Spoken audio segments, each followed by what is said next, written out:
mad cow disease, also known as bovine spongiform encephalopathy, BSE, is a serious illness that affects cows.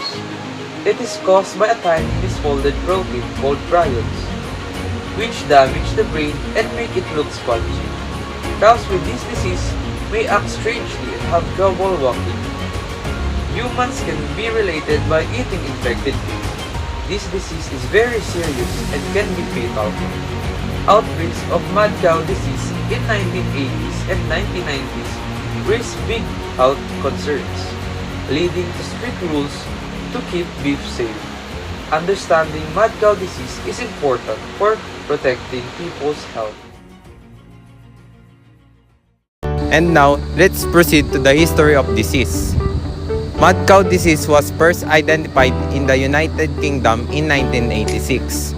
Farmers and veterinarians noticed the unusual neurological symptoms such as difficulty in walking, weight loss, aggression, and trembling that worsened over time.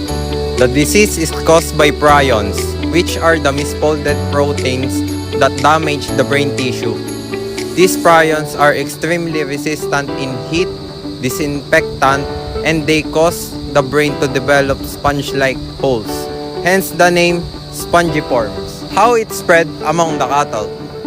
Cattle became more infected by eating contaminated meat and bone meal, or also known as MBM, a feed supplement made from the ground-up remains of other animals including sheep, cows that may have had prion disease. So can it be transmitted to humans? The answer is yes. When humans consume contaminated beef products from an infected cattle that contains these prions, particularly the brain, spinal cord, and other nervous tissues, they can develop the variant Creutzfeldt-Jakob disease. The variant has a long incubation period, often years to decades, typically 10 to 15 years, but it can be shorter or longer. Once the symptoms appear, it is progressively fatal and leads to rapid neurological deterioration, which leads to death within 6 months to 2 years. Variant Creutzfeldt-Jakob disease, also known as VCJD, does not spread through casual human-to-human contact. However, rare cases have been reported where the variant was transmitted through blood transfusions or the use of contaminated surgical instruments. Mad cow disease, or bovine spongiform encephalopathy, is a fatal brain disorder in cattle. It's caused by abnormal proteins called prions, which destroy brain tissue. In cattle, symptoms usually appear 4 to 6 years after infection. These include nervousness or aggression, loss of coordination, stumbling, difficulty standing, decreased milk production, weight loss despite normal appetite, difficulty walking or standing up, and increased sensitivity to touch or noise. As the disease progresses, cows may become completely unable to move or feed themselves. Sadly, it's always fatal. When humans consume infected beef, they risk developing variant Creutzfeldt-Jakob disease, or VCJD, the human form of mad cow disease.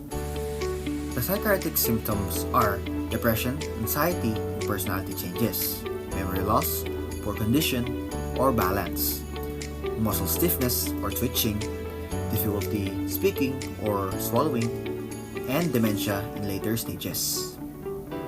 Like in cattle, VCJD damages the brain and is always fatal. Symptoms can worsen rapidly over weeks or months. Mad cow disease is rare today due to strict food and livestock regulations, but awareness remains vital for both food safety and early detection. Hello everyone! Today we're going to talk about mad cow disease, scientifically known as bovine spongiform encephalopathy or BSE, and how it's transmitted to cattle. Mad cow disease or BSE quietly spreads through one simple mistake, feeding cows the wrong kind of food.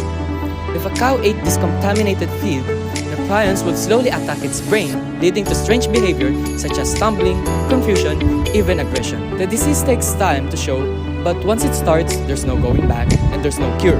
That's why today, we've learned to protect our cows by going back to basics, feeding them only what's nature meant for them to eat, grass, not other animals. Important facts about BSE. First, it's not airborne and does not spread through water or direct contact.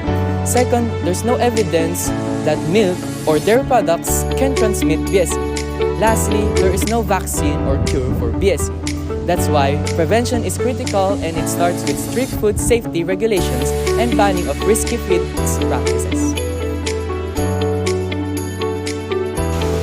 Preventing mad cow disease is important for keeping our food safe. One major way to do is by banning certain animal parts in the cattle field, especially those from sick animals. There are certain strict rules that requires testing cows from mad cow disease before they can be sold for food.